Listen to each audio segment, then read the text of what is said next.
Hello साथियों, आप सभी का स्वागत है आपके अपने चैनल कहानी सुनो पर।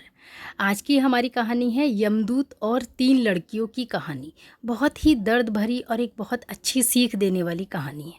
कहानी को अंत तक सुनिएगा। एक बार मृत्यु के देवता ने अपने एक दूत को पृथ्वी पर भेजा। एक स्त्री मर गई थी, उसकी आत्मा को लाना था। आदेश पाकर देवदूत आया, लेकिन वहां जाकर वह बेहद चिंता में पड़ गया, क्योंकि 3 छोटी छोटी लड़कियां, वो भी जुड़वा, एक अभी भी उस मृत स्त्री के स्तन से लगी है। एक चीख रही है, पुकार रही है, एक रोते रोते सो गई है। उसकी आंखों के पास आंसू सूख गए हैं। 3 छोटी जुड़वा बच्चियां बेसुध और स्त्री मर गई है। कोई देखने वाला नहीं है। पति पहले ही मर चुका था। परिवार में और कोई भी नहीं था। इन 3 छोटी बच्चियों का क्या होगा? उस देवदूत को जब ये ख्याल आ गया तो वह उसकी बेहद दुखी मन से खाली हाथ वापस लौट गया और बिना उस स्त्री की आत्मा को लिए ही अपने धाम पहुंच गया। उसने जाकर अपने प्रधान देवता से कहा कि मैं ना ला सका उस स्त्री की आत्मा, मुझे क्षमा करें, लेकिन आपको वर्तमान स्थिति का पता ही नहीं है। 3 जुड़वा मासूम बच्चियां हैं, छोटी छोटी, दूध पीती। एक अभी भी मृत माँ के स्तन से लगी है, एक रोते रोते सो गई है, दूसरी अभी चीख पुकार रही है। हृदय मेरा ला ना सका। क्या यह नहीं हो सकता कि इस स्त्री को कुछ दिन और जीवन दान दे दिया जाए? कम से कम ये बेसहारा लड़कियां थोड़ी बड़ी हो जाएं, क्योंकि इस दुनिया में उनका कोई भी नहीं है। मृत्यु के देवता ने उसकी बातों को ध्यान से सुनकर गुस्से में कहा, अच्छा, तो तू बड़ा समझदार हो गया है। उस व्यक्ति से भी ज़्यादा जिसकी मर्जी से मौत होती है, जिसकी मर्जी से जीवन होता है, जो पूरी दुनिया का मालिक है, जो पूरी दुनिया चलाता है। तो तूने अपने जीवन में आज पहला पाप कर दिया है और इसकी तुझे सज़ा मिलेगी। और सज़ा यह है कि तुझे पृथ्वी पर वापस चले जाना पड़ेगा। और जब एक तू 3 बार अपनी मूर्खता पर ना हंस ले, तब तक वापस यहाँ ना आ सकेगा। वह देवदूत राजी हो गया दंड भोगने के लिए, लेकिन फिर भी उसे लगा कि सही तो वह है ही, और तब अपनी मूर्खता पर हंसने का मौका कैसे आएगा? उसे लगा कि ये शायद असंभव है। उस देवदूत को वापस पृथ्वी पर फेंक दिया गया। वही पास में ही जहाँ देवदूत बेसुध पड़ा हुआ था, एक मोची सर्दियों के दिन करीब आने के कारण कुछ रुपए लेकर अपने बच्चों के लिए गर्म कपड़े और कंबल खरीदने शहर जा रहा था। उसने राह के किनारे एक नंगे आदमी को ही पड़े हुए ठंड में ठिठुरते देखा। यह नंगा आदमी वही देवदूत है जो पृथ्वी पर फेंक दिया गया था। उस मोची को देवदूत की हालत देखकर दया आ गई और उसने कुछ सोच विचार कर अपने बच्चों के बजाय कपड़े खरीदने के उस देवदूत के लिए कंबल और कपड़े खरीद लिए। देवदूत के पास न खाने के लिए कुछ था और न ही रहने का कोई ठिकाना। उस पर तरस खाकर मोची ने कहा कि तुम मेरे साथ मेरे घर चलो, और अगर तुम्हें देखकर मेरी पत्नी नाराज भी हो जाए तो तुम बुरा मत मानना, क्योंकि उसका गुस्सा बच्चे और परिवार के कपड़े खरीदने के पैसे मैंने तुम पर खर्च कर दिए। इसे जानकर पत्नी नाराज जरूर होगी, लेकिन फिर सब कुछ दिनों में ठीक हो जाएगा। उस देवदूत को अपने साथ लेकर मोची घर लौटा, लेकिन न तो मोची को देवदूत की सच्चाई का पता था और न ही उसकी पत्नी को।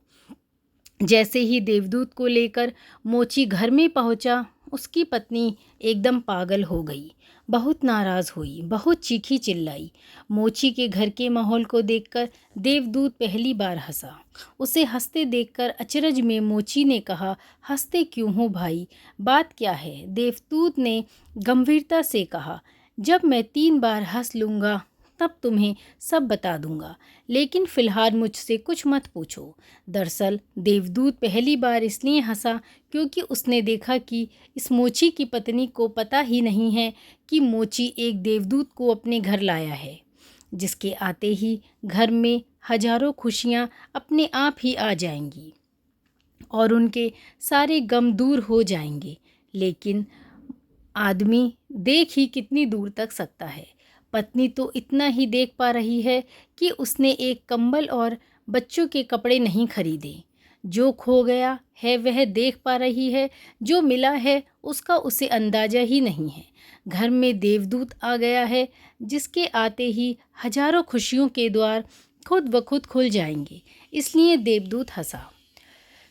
उसे महसूस हुई अपनी मूर्खता, क्योंकि मोची की पत्नी अपने भविष्य को नहीं देख पा रही है, जो उसके साथ होने वाला है बहुत जल्दी ही, क्योंकि वह देवदूत था।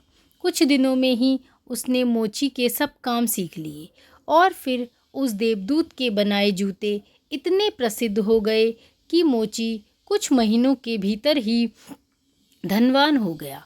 साल होते होते तो उसकी ख्याति सारे प्रदेश में पहुंच गई कि उसके जैसा जूता बनाने वाला कोई भी नहीं, क्योंकि वह जूते देवदूत बनाता था, जो बेहद खूबसूरत हुआ करते थे। सम्राटों और राजाओं के जूते वहाँ बनने लगे। मोची के घर धन की बरसात होने लगी। एक दिन प्रदेश के सम्राट का एक आदमी मोची के घर आया और उसने उससे एक बेशकीमती चमड़े के टुकड़े को देते हुए कहा कि यह चमड़ा बहुत कीमती है, आसानी से कहीं मिलता नहीं। सम्राट के लिए अच्छे जूते बना दो, लेकिन कोई भूल चूक नहीं करना। जूते ठीक बिल्कुल बेहतरीन बनने हैं और ध्यान रखना, जूते बनने हैं, चप्पल नहीं। क्योंकि उस दौर में संभवतः रूस में जब कोई आदमी मर जाता है तब उसे चप्पल पहनाकर मरघट तक ले जाता था। मोची ने भी सम्राट के आदमी की पूरी बात को समझकर देवदूत से कहा कि चप्पल मत बना देना, जूते बनाने हैं, स्पष्ट आज्ञा है और चमड़ा इतना ही है। अगर इसमें गड़बड़ हो गई तो हम मुसीबत में फंसेंगे। सम्राट जिंदा नहीं छोड़ेगा। लेकिन पता नहीं उस देवदूत के दिमाग में क्या आया कि उसने एक चप्पल ही बना दिए। बाद में जब मोची ने देखा कि चप्पल बने हैं तो वह क्रोध से आग बबूला हो गया। वह डंडा उठाकर उसको मारने के लिए तैयार हो गया कि तू हमारी फांसी लगवा देगा, और तुझे बार बार समझा कर कहा था कि चप्पल बनाने ही नहीं है, फिर चप्पल किस लिए। देवदूत फिर खिलखिलाकर हंसा। उसे देखकर मोची हैरान। तभी वहीं आदमी सम्राट के घर से दोबारा भागता हुआ आया। उसने कहा, जूते मत बनाना, चप्पल ही बनाना, क्योंकि सम्राट की अभी अभी मृत्यु हो गई है। भविष्य अज्ञात है, सिवाय ऊपर वाले के और किसी को ज्ञात नहीं, और नश्वर आदमी तो अतीत के आधार पर निर्णय लेता है। सम्राट जिंदा था तो जूते चाहिए थे, मर गया तो चप्पल चाहिए। उसके बाद तब वह मोची उस देवदूत के पैर पकड़कर माफ़ी मांगने लगा कि मुझे माफ़ कर दो, मैंने तुझे मारा। देवदूत ने कहा, कोई बात नहीं, मैं अपना दंड भोग रहा हूँ, इसमें तुम्हारी कोई गलती नहीं। लेकिन वह देवदूत आज दोबारा हंसा था। मोची ने फिर पूछा उसके हंसी का कारण। उसने फिर कहा कि जब मैं 3 बार हंस लूँगा तब बताऊँगा। दरअसल वो देवदूत दोबारा हंसा सिर्फ इसलिए कि भविष्य किसी को भी कभी ज्ञात नहीं है।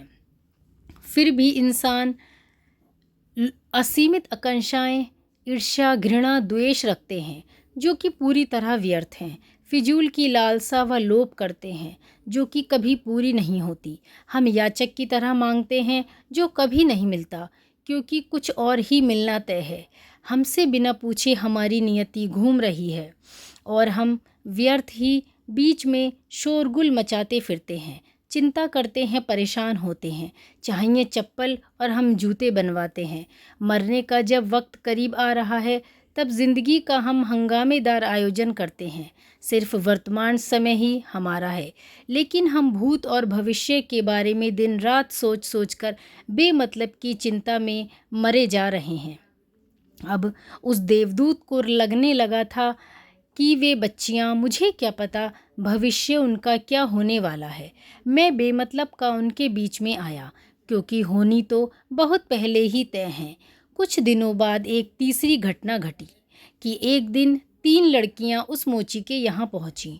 उन तीनों लड़कियों की शादी हो रही थी, इसलिए वे तीनों अपने लिए बेशकीमती जूतों के ऑर्डर देने वहां आई थीं। एक बूढ़ी महिला भी उनके साथ आई थी, जो बहुत अमीर दिख रही थी। देवदूत उन्हें देखकर पहचान गया। ये वही 3 लड़कियां हैं जिनकी वह उनके मृत माँ के पास छोड़कर आया था और जिनकी वजह से वह दंड भोग रहा है। वे सब वर्तमान में बहुत ही स्वस्थ और सुंदर दिख रही थीं। उसने जानना चाहा कि क्या हुआ उनके साथ, यह बूढ़ी औरत कौन है। अब बूढ़ी औरत ने सब कुछ बताना शुरू किया। उसने कहा कि ये तीनों बच्चियां मेरी नहीं हैं। इनके जन्म के दौरान भूख और अभाव के कारण माँ के शरीर में दूध नहीं था और ये 3 बच्चियां जुड़वा, इनकी माँ इन्हें दूध पिलाते पिलाते ही मर गई थी। जब मैंने इन्हें देखा तो मुझे इन अनाथ बच्चियों पर दया आ गई। मेरे कोई बच्चे नहीं थे, इसलिए मैंने इन तीनों बच्चियों को गोद ले लिया। बूढ़ी महिला ने अपनी बात को आगे बढ़ाया और कहा कि अगर आज भगवान की कृपा से इनकी माँ जिंदा रहती तो शायद ये तीनों बच्चियाँ गरीब, भूख और दीनता के कारण ही भूखी मर जातीं। माँ दुर्भाग्यवश भले ही मर गई हो, फिर भी ये तीनों बच्चियाँ बहुत बड़े धन, वैभव व संपदा में पली और अब मेरे बाद सारी संपदा की यही 3 मालकिन हैं। फिलहाल इन तीनों का एक सम्राट के परिवार में विवाह हो रहा है। देवदूत फिर तीसरी बार हंसा और उसने विस्तार से मोची को सारी बात बताई।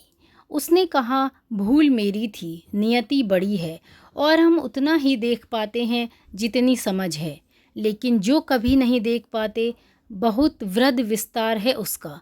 मैं अपनी मूर्खता पर 3 बार हंस लिया हूँ। अब मेरा दंड पूरा हो गया है और अब मैं वापस जा रहा हूँ। उसके बाद देवदूत अपने धाम को वापस चला गया। उसे अपनी गलती का एहसास हुआ और वह अपने धाम लौट गया। धन्यवाद मित्रों। कहानी को शेयर, लाइक और हमारे चैनल को सब्सक्राइब करना बिल्कुल नहीं भूलिएगा।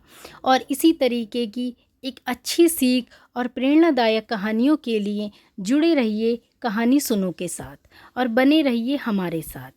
इन कहानियों से आपके जीवन में एक अच्छा बदलाव ज़रूर आएगा। दोस्तों, छोटी चीज़ों को छोड़ना सीखिए, तभी बड़े सपने हासिल होंगे। उम्मीद है आपको ये कहानी अच्छी लगी होगी। हमें कमेंट करके ज़रूर बताइए और हमारे चैनल को सब्सक्राइब करना नहीं भूलिए। धन्यवाद दोस्तों।